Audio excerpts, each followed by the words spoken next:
It's time for us to get love right, folks. And so we invite you to check out the King and Queen of Hearts. This is an incredible training for couples who are struggling in unsatisfying sex lives. It's also for lifelong learners, people whose relationship is great and they want to make it even better. In this 3-part training that is filled with 8 different tutorials like the art of tantric kissing, eye gazing that is deep and intimate, connective, and not creepy, and sacred sexual meditations, you do them with your lover to juice you up before sex. Communication tips and really, really valuable relationship essentials are all found in this training. You know, a common mistake couples make is they wait, they put it off, they avoid, they resist. And if you want to continue doing that, well, good luck. But if you really want to make a change, get this today. Don't let another month go by where you're losing precious connection with your partner. Plus, you can't beat the price on this program. One of our clients, Casey, said a spark in their intimacy is back on track. Now, Sarah and her husband, you know what she told us, Willow? She said, finally, he learned how to kiss her right. Oh my God, hallelujah. So happy for Sarah. So if you want some radical changes in your love life, go to sexreimagine.com, click on courses, and scroll until you find the King and Queen of Hearts. And because you are a fan of the podcast, you can use the King and Queen 10 code in order to get 10% off. That is King and Queen 10, and you can use it in the checkout.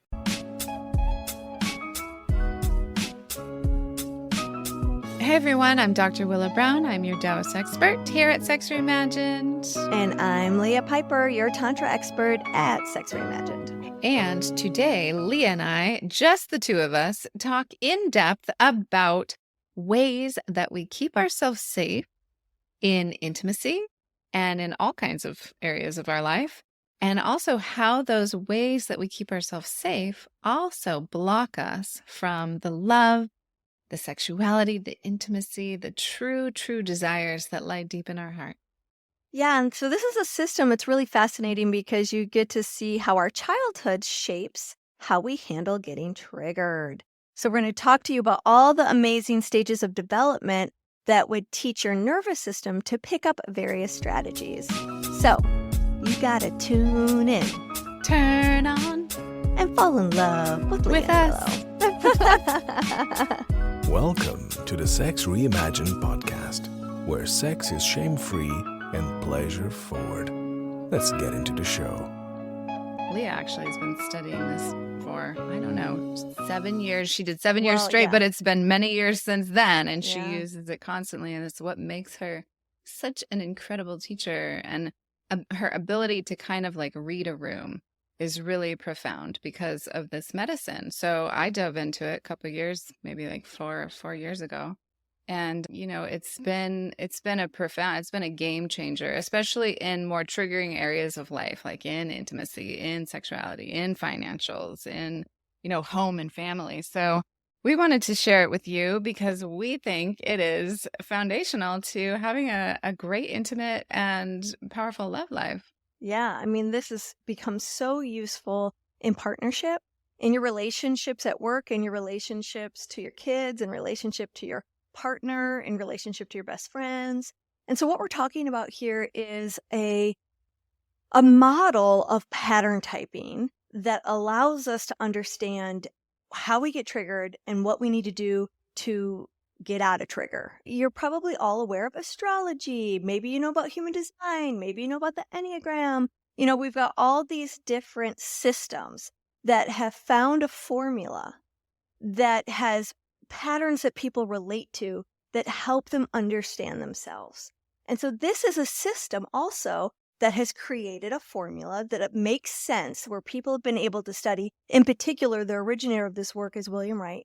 And Wilhelm Reich. I always screw that up. Wilhelm. Apologize. Wilhelm, he studied with Freud. He was one of Freud's direct descendants, and he was brilliant. If you don't know who he is, look it up on Wikipedia. And he's a little naughty. 40. I mean, he had some really interesting. Yeah.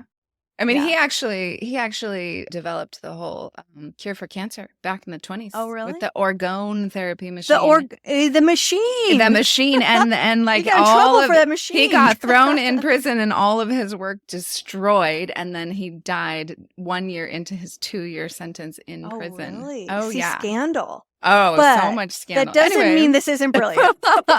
No, he was brilliant. That's why he got, his shit got so this is thrown out. part of his legacy. And since then, it has different types of iterations and different types of nuances, and people have renamed these pattern typing over the years because the original names were a little...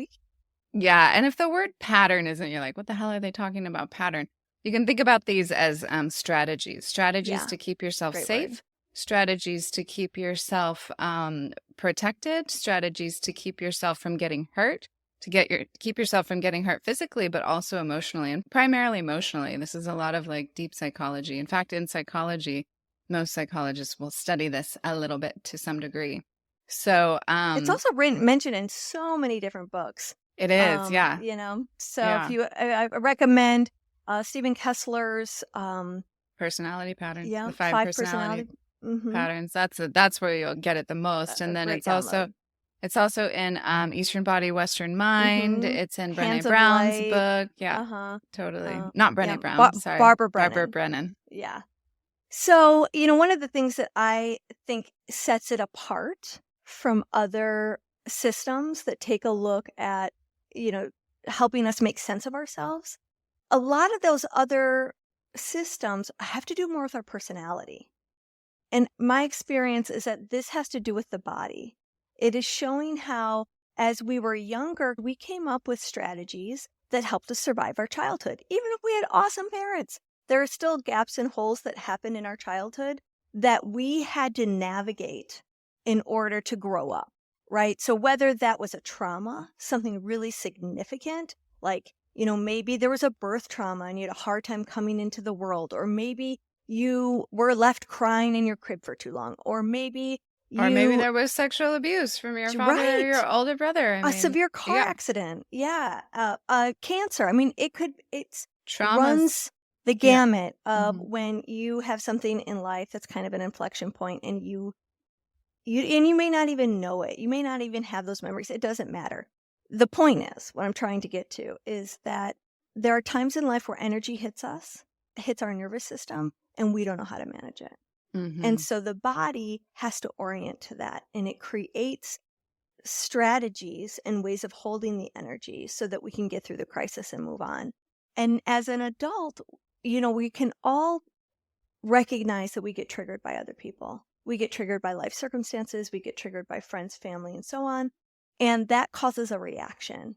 And if you look back on your life, you can probably see that you've got a pattern regarding certain issues in what gets that reaction out of you. Some people have abandonment issues. Some people hate to be yelled at. Some people don't like really loud environments with tons of people. There's all sorts of reasons why we can kind of get triggered and go into a pattern response.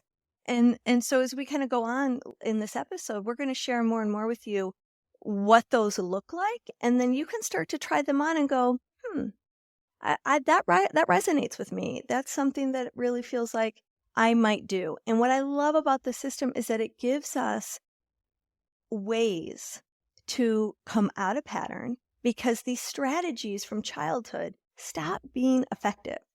Instead of helping us when we were kids, they start to be problematic as adults. And what we want to do is we want to stay out of pattern, right? Yeah. And the other cool thing about the system is that there kind of has a shadow side that we can work with for our personal growth so that we can stay in harmony as much as possible. But there's also a light side. There's talents and there's gifts that come from these strategies that allow us to give those gifts to the world. Yeah, and I think we'll go a little bit deeper into the shadows and the light sides of these things inside of our class that we're going to be offering very soon. But as we kind of give you the overview today of these styles of protecting yourself, of keeping yourself safe, and yes, they were working for you in childhood. They did work to some degree throughout your life, but you're most likely at a point in your life now where they're actually blocking you they're actually a roadblock and a barrier to receiving the love and the intimacy that you truly, truly desire in your heart, because we're so busy keeping ourselves safe. And it becomes this unconscious thing. It's a habit. You could call it a pattern, a strategy. It's a habit. It's now something that's ingrained in you, and it's subconscious. You're not conscious of doing it, but we all do it. And the best thing we can do is learn about it, understand it, and start to see where we're doing it, especially in our intimate relationships. Because what is the point of being in an intimate relationship anyway? It's to have a reflection, a mirror, somebody that you can see yourself through and go deeper and learn more about yourself through. So that's what I love about this style of personality pattern typing, because it's not so much who you are. It's not your propensity. Like, I'm an Aquarius and my propensity is this way or that way. It's more like if it's my default. It's my default that I go to if I don't feel safe. And so that's true. Yeah. So when you're a child and you experience either an overt trauma or just a moment of like, I don't know what to do with this. My nervous system can't handle this. Then you develop sort of this style of keeping yourself safe. And it depends on what age you are. Like if you're pre-verbal, if it's before you learn to speak, it's going to be a little bit different than after you have that developmental skill. Yeah. Right. And then, as you grow into like 5, 6, 7, it's like, well, your ego's coming online now. It's like, oh, now you're a little person. And so that's going to be a little bit different of a strategy as well. So it's really fascinating to watch, like, at what point in your life did your parents get divorced, or did you have that overt trauma, or did you just, not get nourished in some way? And to notice like, oh yeah, I was about 3 years old. Oh yeah, I do run that style of keeping myself safe and protecting myself. And really, like, even the childhood story is not very important. What's important is that you're noticing the sort of the pattern that repeats itself when you get triggered, because there's certain categories of that. And then once you have that information, like, oh yeah, I kind of do that, then you can start looking for, how long have I been doing that? When did that start? And what is the likelihood, according to my parents' style of parenting, rather, what their style of patterning will really inform what ends up arising in the way that your patterns end up identifying themselves. I notice there's a very significant correlation between parenting and how these get established in our bodies, although not always. Sometimes it's an outside event that kind of triggers the patterns developing. And also, just because your parents have a particular pattern type or strategy type, it doesn't mean that you'll have the same one as them. Definitely not. A lot of times it can be the total polar opposite, in fact. Mm-hmm. Yeah. Let's go through them without further ado. Let's dive in. If I just want to mention one more thing and we'll jump in, is you have a primary pattern type, the one that you lead with, and then you have a secondary strategy type. And you'll have to forgive me. I would prefer using the word strategy, but I learned this using the word pattern. But the significance about using strategy is when we say pattern type, I think that sometimes people over-identify. They start calling themselves the pattern, and as if that's who they are, when really it's not. It's just something that we do. So I'm kind of learning a new way of communicating this. Mm-hmm. So let's jump in. I forgot to mention the secondary. Sorry, I got sidetracked. Go on. So we have a primary, which is like the one we lead with. It's our go-to trigger. And then when that doesn't work, because sometimes your primary, like you roll it out and no one's responding, so then you got to lean into your secondary and see if that'll pull you out of the crisis or that'll somehow solve the problem. Or sometimes your secondary just feels like it's the job for this certain situation. The other cool thing about having a primary and secondary is that you get all those gifts from both pattern types. Yeah. So just want to preface that by saying. Yeah, absolutely. So there's, when I was in the womb, when I was in utero, when I was making eyeballs and elbows and toes. My dad fell off the roof. He's a contractor, and so he was working on the roof and on our house, and he fell off the roof, and it caused my mom a lot of stress. It caused her a ton of just like her whole nervous system got all her panties in a bunch, right? So she was Mm-hmm. stressed out. Scared. So of course there I was in the utero receiving all of that cortisol, receiving all of that stress to my nervous system. And my mom, God bless her, tends to be a professional warrior in general, right? So not only was that kind of the one of the things in utero, but it carried on throughout my life. So there was this feeling that I got in the womb of like, oh, I don't know if it's safe. I don't know if it's safe to be in a body. I'm not sure if I want to be coming into this world. And so it's very interesting because a lot of the clients that come to me have had that experience at one point or another where they're like, I just don't really want to be here. I don't really want to be in this body. I'm not sure about this. I've never earth felt like I plane. belong. Yeah, I don't belong. I don't feel safe. And so it's taken me a long time to really drop into being confident in my body, safe in my body. That's just been part of my life's journey. And, I'm so grateful to be where I am on it. I'm a very embodied woman at this point in my journey and have been for a long time. But that experience in utero kind of set me up for a strategy for keeping myself safe, which was to, if things got overwhelming to my system, I would leave. I would flee. I would either in my mind or in my body, I would physically leave. So throughout the years into my teens, like if I was getting into a sexual experience that was overwhelming or not, working for me, I would just disassociate. I would stay there physically, but I would go out in my mind. So that's one of the first strategies for keeping yourself safe that I think a lot of people identify with, especially a lot of people who come to Leah and I, because, they're trying to find their embodied sensuality and sexuality. And really, you have to be in your body to open up your sexuality. And to feel all the beauty that's there waiting for you. So much pleasure and joy and bliss. And we have to be able to stay present to our physicality in that state. Yeah.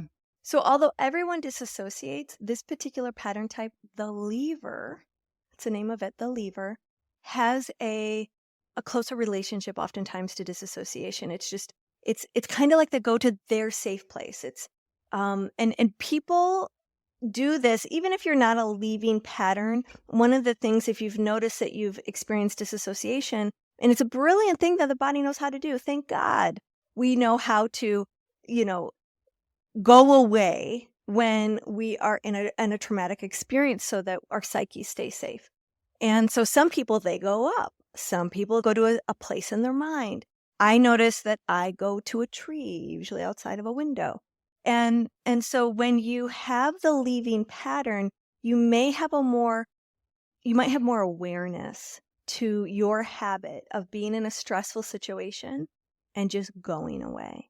That would be the thing to tune into, is your go-to just to leave. When you are in fight, flight, or freeze, you choose to leave, scatter, get out of there. Someone who tends to be intense, you might avoid that person. So avoidancy could be part of it as well. Part of it. You might, what's the word?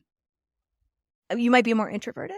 A lot of people who have the leading pattern just naturally are more comfortable by their introvertedness. And one of the things that identify that, and I'm not saying that all introverts have the leaving pattern, but a lot of leaving patterns get drained very easily by a lot of external activity. Yeah, external activity can be a major drain. So they have to take care of themselves differently. Yeah. And they also need to restore and really give themselves peace and alone time. Yeah, they need more of a quiet time. And often this this protective strategy style, like at some point had some kind of physical thing where they were like, oh, don't, waif, like don't want to be here, not strong in my physical body. Right. I was anorexic for years. I had a lot of health stuff growing up.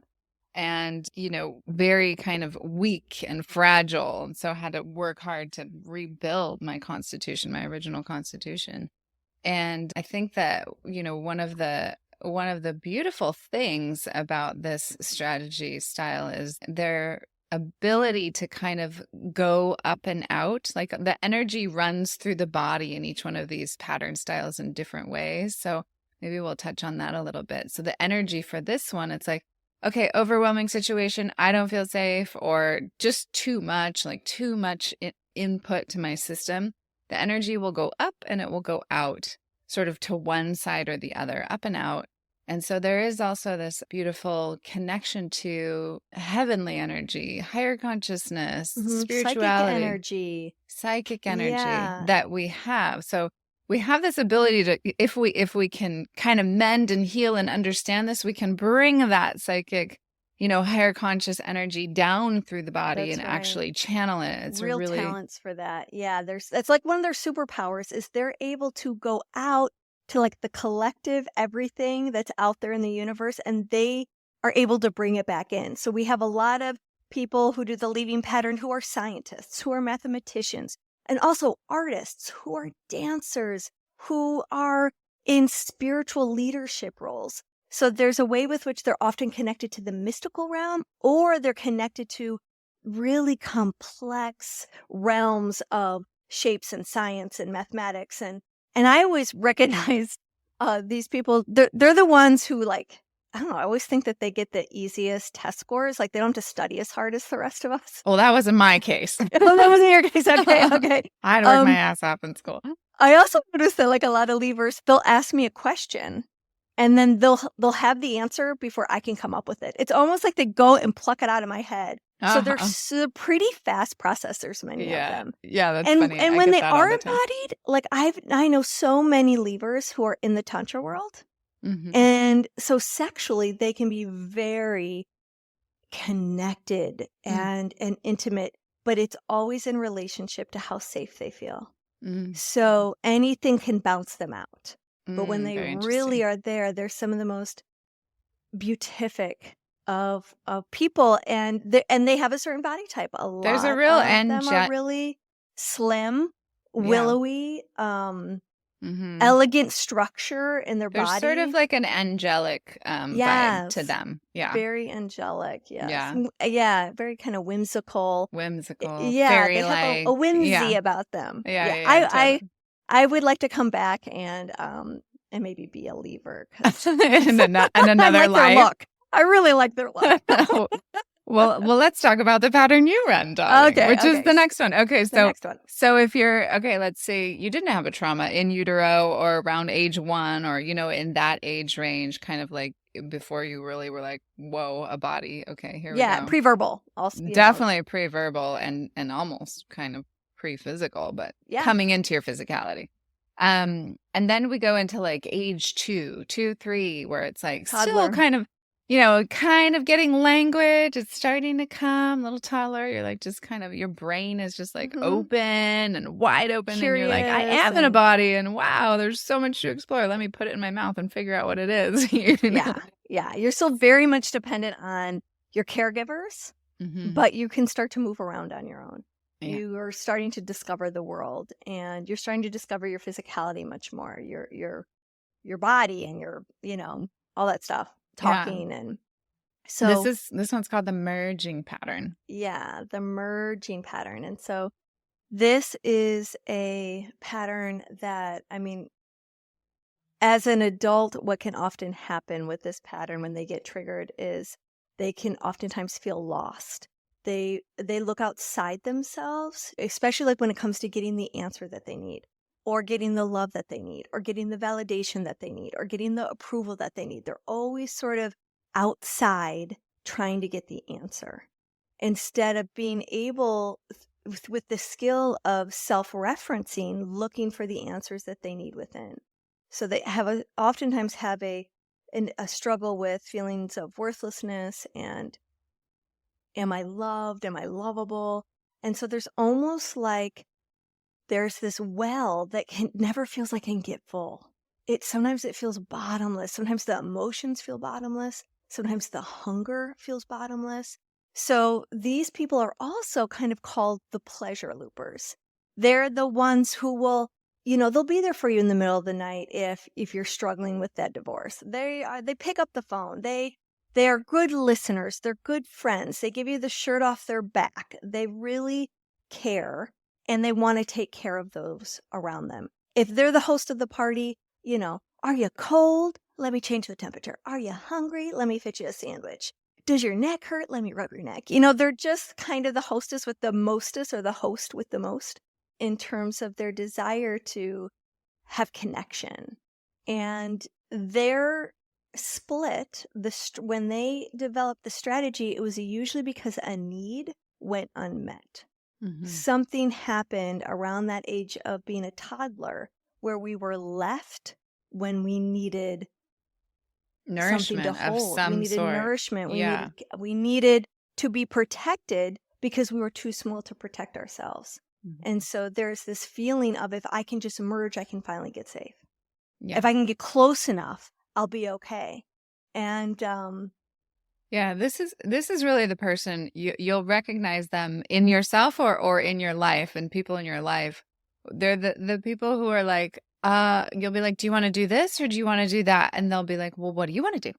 Mm-hmm. They'll ask, well, whatever you want. They have this amazing ability to go with the flow. Yeah. Because they have the disease to please, like the disease. yeah. They're total pleasers. They'll know how they feel once they know how you feel, So they're always looking outside of themselves to reference somebody else's feelings to know how they should feel. And you see this in toddlers, whether they develop this strategy or not. It's like they fall down, go boom, and then they look up at their parent and they're like, oh, should this be a trauma? Should I start crying or should I be okay? And if the parent is like, you're fine, then the kid's like, okay, yeah. And they just get up and keep going around. And then if the parent's like, oh my God, you poor kid, then they will start going into crying. Yeah. And so it's just that age range, it's just that developmental place that they're in their process. And if they need a strategy, if they develop that protection style at that age, then they play it out in the rest of their lives. Now, how does it show up sexually? Well, it can be really fun because of their pleasure looping gifts. They bring, I think, a lot of beauty to sex.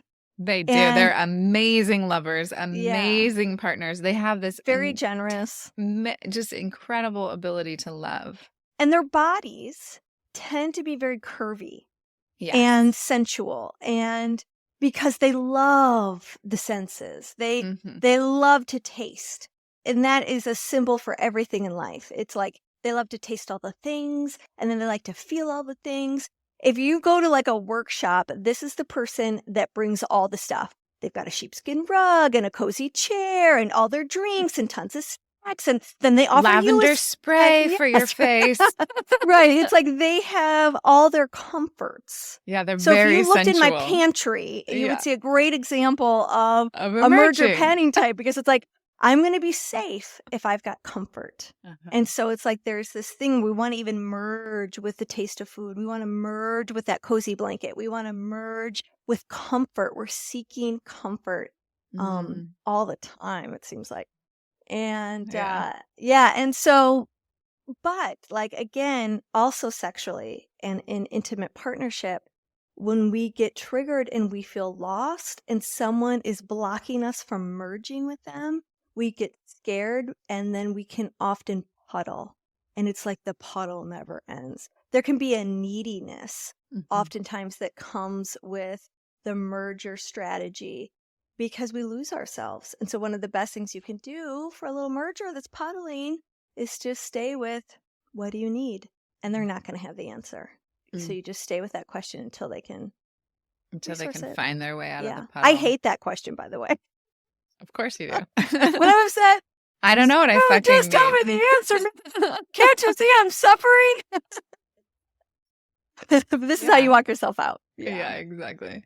So let's bypass. There's another strategy style that blends with this. Yes, because there is a nuance to this pattern. There's a pretty big nuance. Big one. I would actually consider it a separate strategy all on its own. Yeah, but it's definitely rooted in the merger. Yeah. In the interest of this podcast, let's move it forward.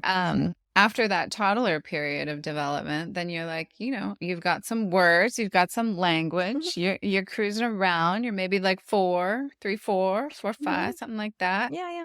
And then you drop into like, oh, I'm not getting my needs met, or I'm not safe, or I experienced some kind of trauma at this age, at this developmental stage. You go into this pattern. It's called the enduring pattern. And it's a strategy whereby you take the energy all down and in.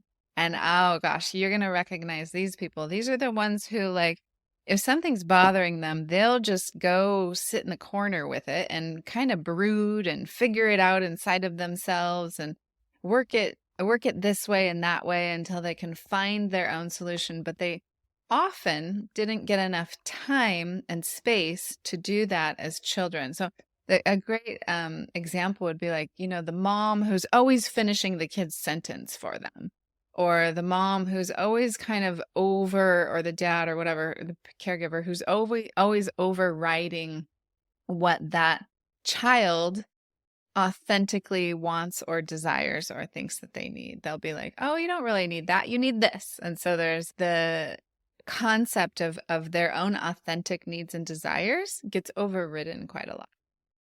Yeah, there's also a way with which how they deal with problems is they just hunker down. And it's like enduring is such a great title for this particular strategy, because they endure. They're good at letting things roll off their back and going with the flow. They're probably the most accommodating out of all of the strategies, in my opinion. They're also really grounded naturally. It's one of their gifts. They're be the person that you kind of naturally feel safe to. Everyone wants to sit next to an endurer on the bus.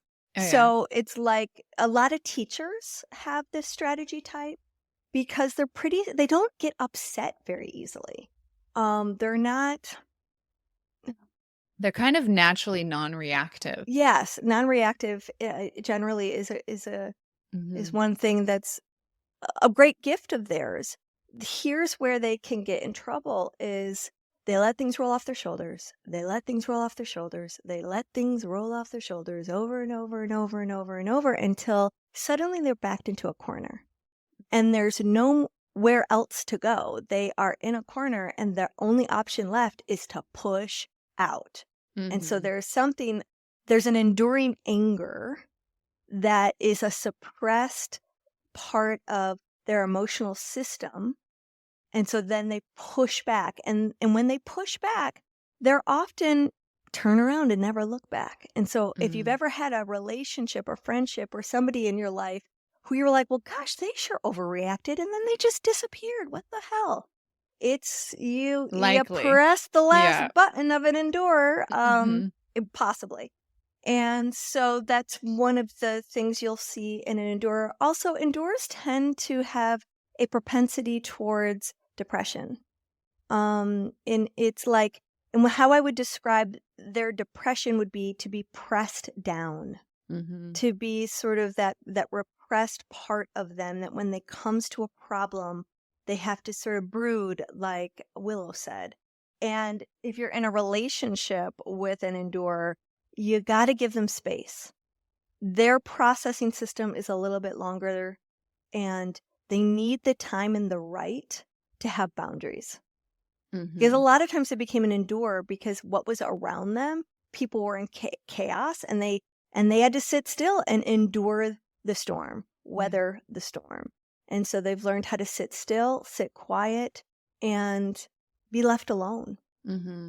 Yeah, I think, and on that note, they do have an incredible ability and talent for, meditation comes a little bit more naturally, a little bit more easily to them because they can just be in that stillness and that quiet space. It's comfortable for them. I would say probably a lot of endurers also can be very introverted. But when they can't take it anymore, you don't want to be in their way. It's like, you finally get that bull going with the plow. And once it gets going, look out, because the energy and the force behind it is really strong. So they have an incredible down and in energy system.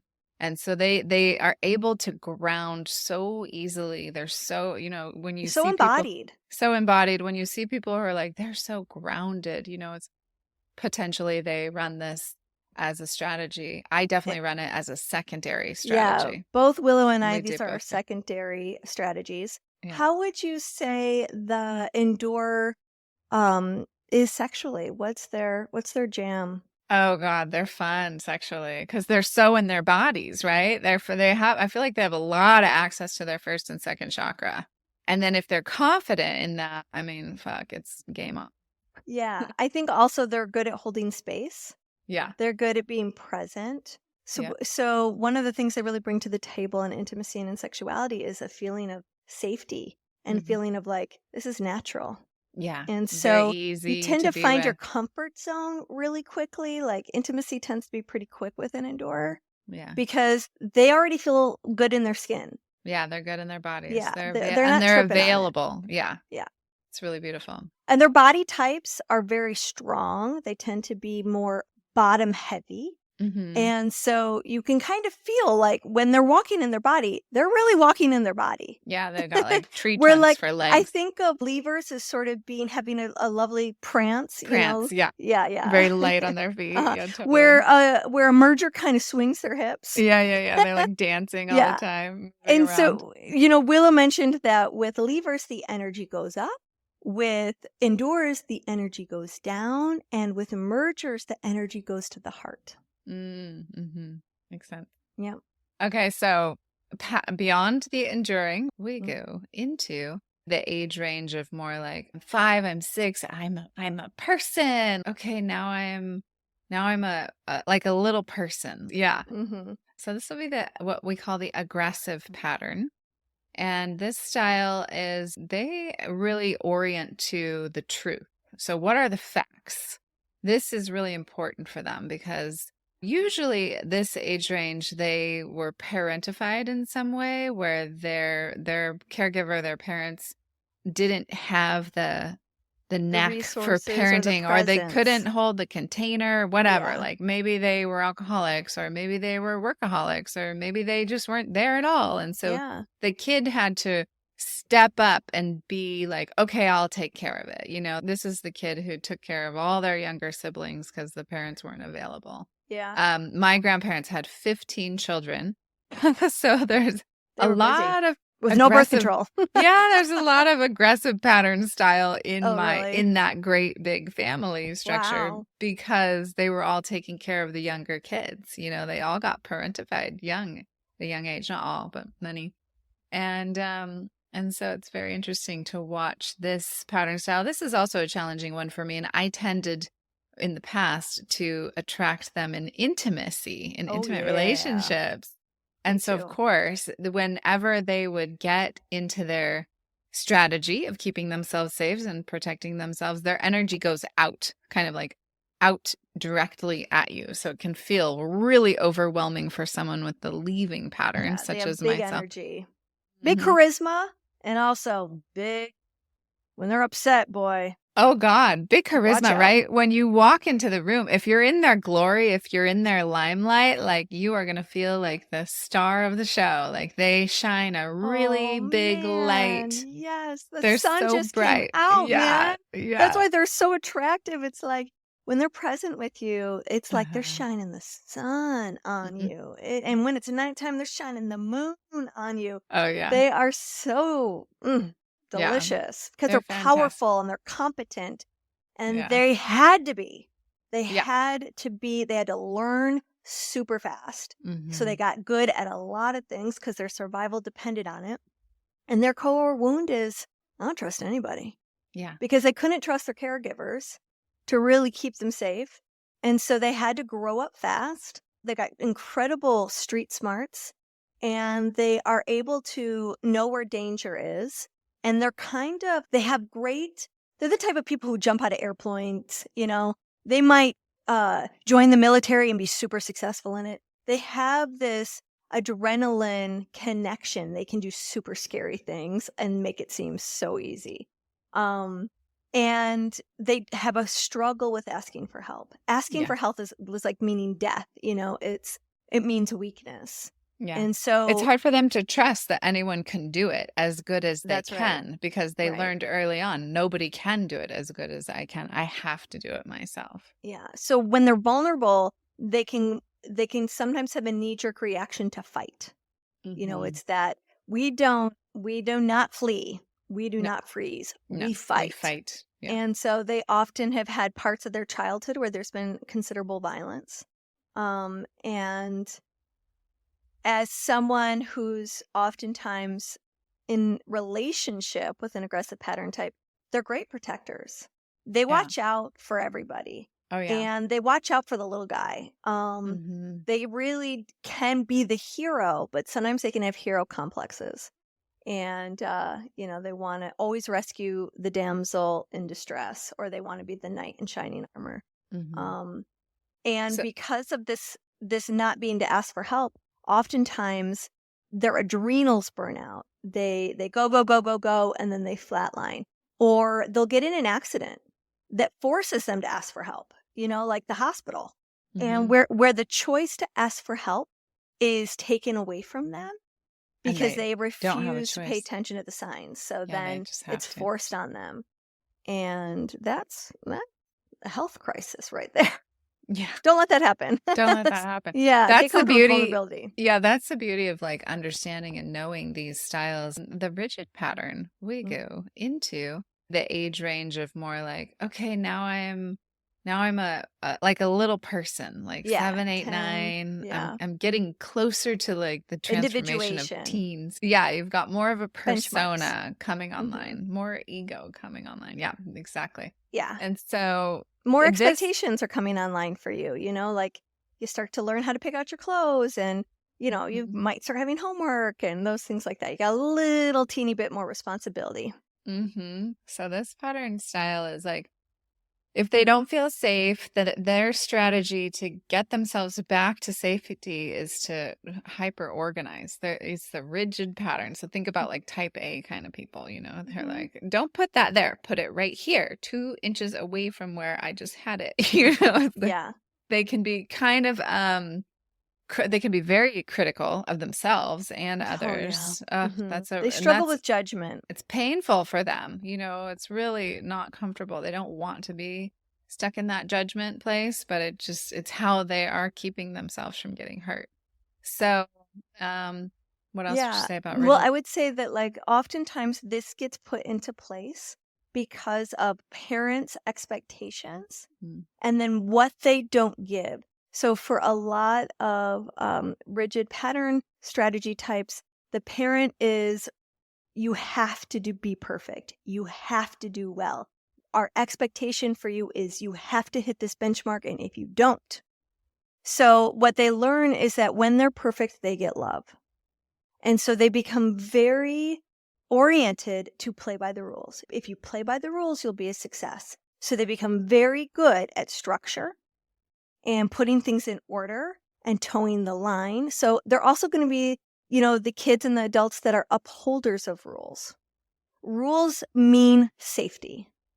And because approval was often stingy in their childhood, that is what has caused them oftentimes to have this propensity to judge. And one thing you have to know is that if you have someone in your life who does the rigid strategy and you often feel judged by them, a place that will lead you to more compassion is that whatever they're judging you for, they're turning that around on themselves and they're judging themselves 3 times worse. It's that inner dialogue that they have in the private moments of their psyche where they're really hard on themselves as if that's the motivation that they need to be perfect. And one of their core wounds is not being connected to their emotional body. So Yeah. it's like their core is there, but if you think of like bamboo, it's a strong core, but it's hollow on the inside. When they're in a pattern and they're triggered, it's more difficult to connect to what they're feeling. And if they can start to learn that, that's helpful, you know, then they want to use the strategy different. I've noticed in coaching people with this pattern, it's one of the more challenging ones for me to coach because of that disconnection from emotions and from feeling, because I'm always doing somato emotional release with people. So I'm like, where do you feel it in your body? Yeah. What's the emotion? And they're like, I don't know. Like they don't. What do you mean? They don't have access to it. So I've had to, kind of do some workarounds with that pattern style. Right. It's like, they're very cerebral, so they think it out. Very in their heads. Yeah, and they want it linear, and they can get annoyed by emotional people really easily. Yeah. I would say sexually too, there's sort of this kind of like, maybe a little rule bound. Yeah, a little rule bound. Like it's got to go in this direction, this timing, and this, this needs to be there and that needs to be in place. So there can be a bit of a, but that can also be really, really fun. There's some hot parts, right? Because they're good at discipline. So I feel like they make great dominatrixes. Yeah, there's definitely a place where if you can eroticize the power of discipline, that's a place where one can really, really powerfully expand with this pattern type. Not to say that you have to go looking for BDSM or that's going to be a thing for you. Yeah. But where you can use discipline in your life, both in your intimate life, like getting healthy and eating good. There's no better accountability buddy than a rigid if you're looking to improve a sector of your life that requires discipline. They are such good role models in that way. And they thrive on, I was just hanging out with 2 rigids the other day, and they do the light side of rigid so beautiful. And I was like, I want to like discipline. You make it look so good. It just that doesn't sound pleasurable to me. Like what? I'm whining like a classic merger. And they're like, well, no, the reward comes after. They love the reward that comes, the high that comes from doing something really hard. And some people think, oh, rigids, because they have a way to organize things, that means they're a clean freak. And only some rigids are like that. Not all. But there'll be areas in their life that they're super methodical about. They make incredible managers and leadership roles and that kind of thing. Great at delegating. They really have an ability to good system making. To take like a messy situation and just put it into an organized, like cohesive, understandable structure. Structure feels safe to them. Like they really feel like they can be in their true essence and in their true glory when there's a good structure in place. That's the beauty of like understanding and knowing these styles and these strategies of keeping yourself safe. And then really understand, especially if you're getting into a new relationship, you start dating someone new and you understand what their strategies are, then you all of a sudden you have a lot more leeway with them. You're like, oh, okay, that's just the way they are going to keep themselves safe and protect themselves from getting their heart hurt. And that's cool. Okay, then they run the enduring pattern. Great. Well, let me give them plenty of time and space to come to their own truth and their own conclusion. Or, oh, look, they run the aggressive pattern. That means I can really give them the facts, give them the truth straight up as I see it. I mean, the truth about the truth is that there's as many truths on this planet as there are people. Subjective. It's a perspective, right? But facts, like they want to know. So my ex runs this aggressive style. And, it's always about, well, this is what you said. Oh, you totally. said these words, and it's like, okay, maybe I did. I don't remember exactly. My ex too was always like, always remembered word for word the conversation, and I'm like, I was emotional. Give me a break. I was trying to just be with what was true then, Yeah, it's different now, and in this what moment, I feel matters, man. Yeah. That interpretation of what I feel. I mean, that happened. That's a fact. Yeah, totally. And he was like, no, that actually was not factual.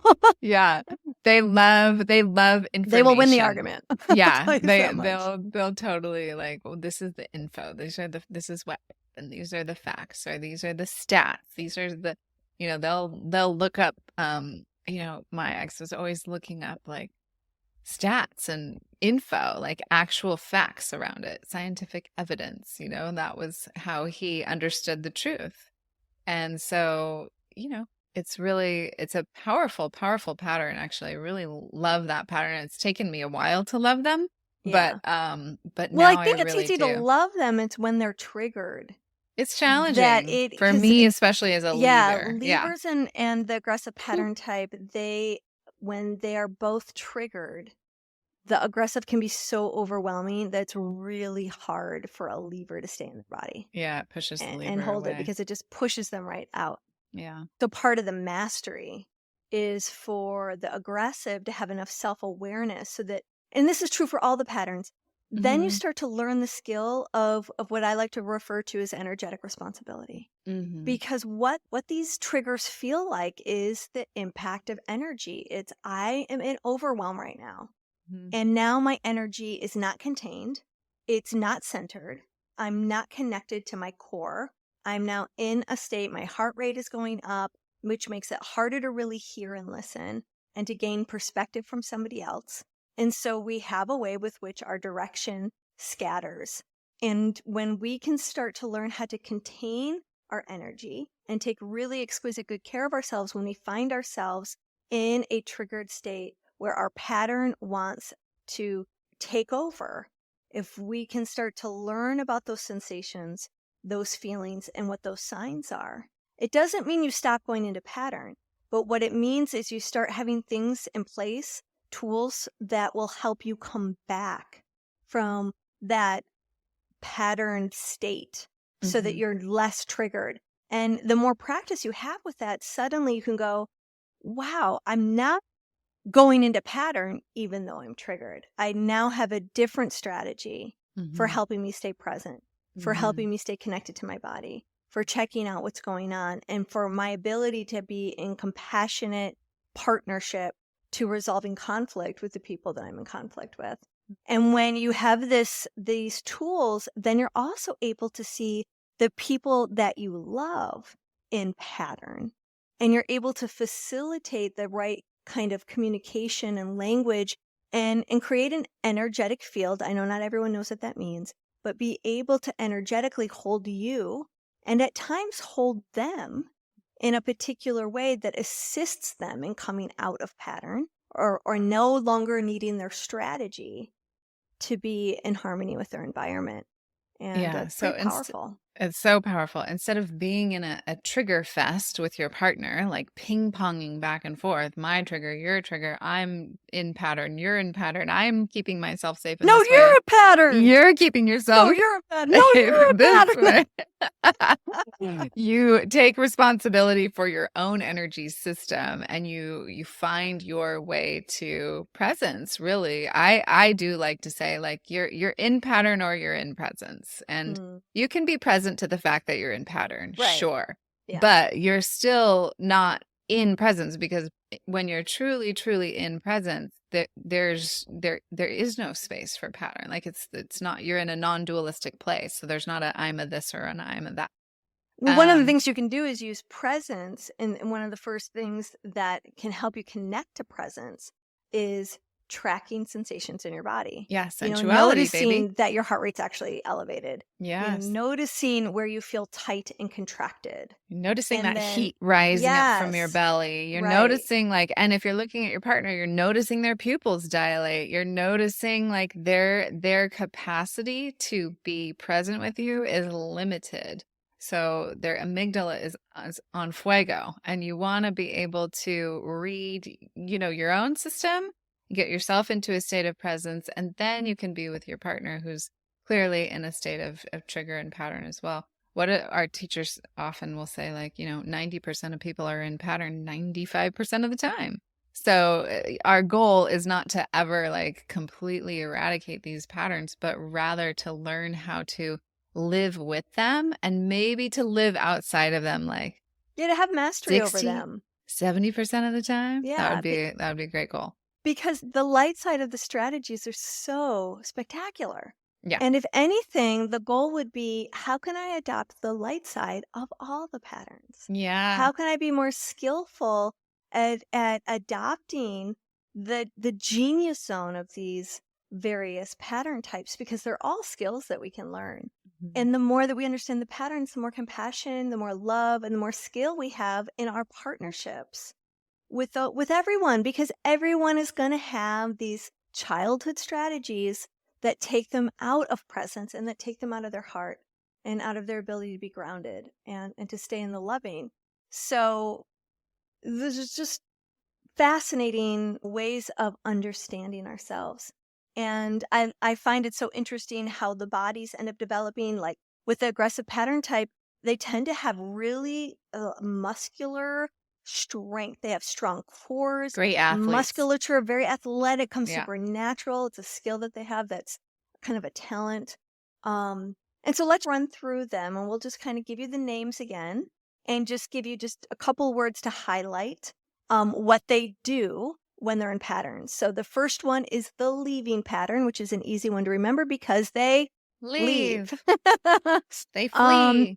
And the second pattern is the merger. And what do? They puddle. They fall merge apart when they go into pattern. Yeah. Then we have the endurer. Enduring. And they go down and they buckle in. I'll give you just another metaphor for the endurer. It's almost like when they get triggered, they've got tent stakes, right? And they drive those tent stakes deep into the ground, and they are not gonna budge. They're going to sit and they're going to endure it. Now we have the rigid. And they go, when they get triggered, they're going to go to their head and they're going to go super analytical and they're devoid of their emotional connection. Aggressive is going to see it as a competition and it's going to be something they must win.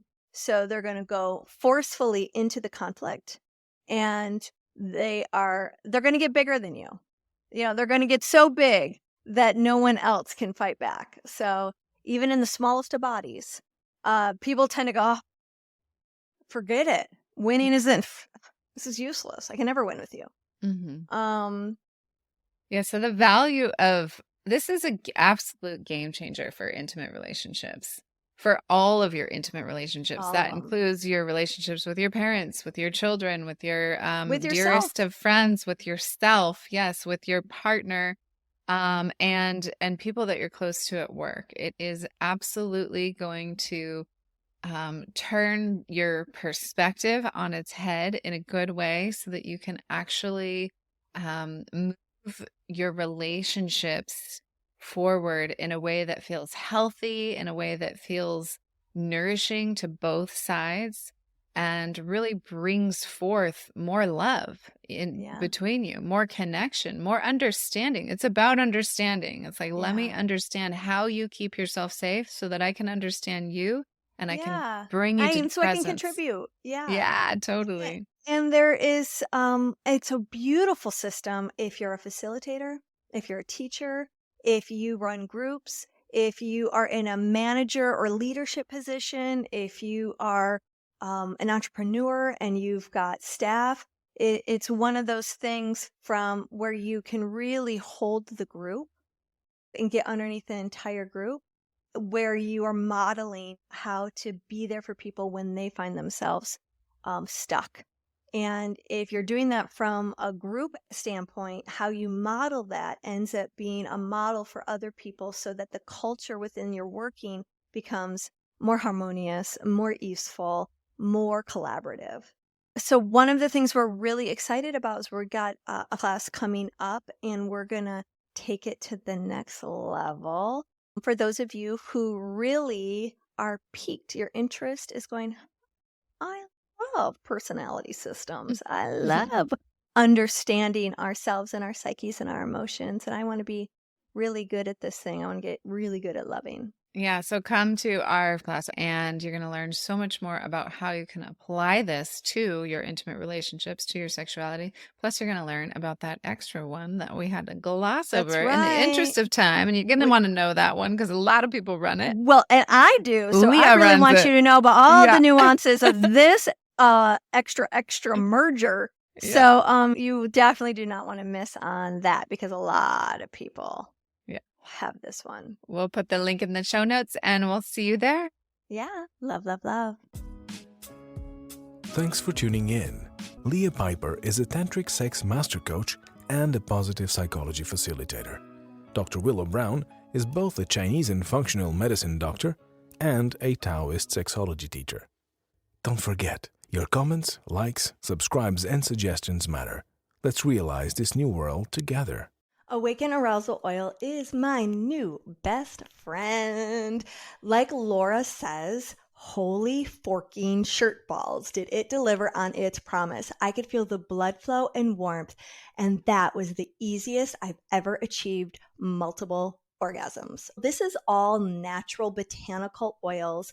It is made with CBD because CBD helps relax muscles and it eases tension. This stuff smells so good and it mixes with your pheromones like mwah, so good. Get yourself some. Link is in the show notes.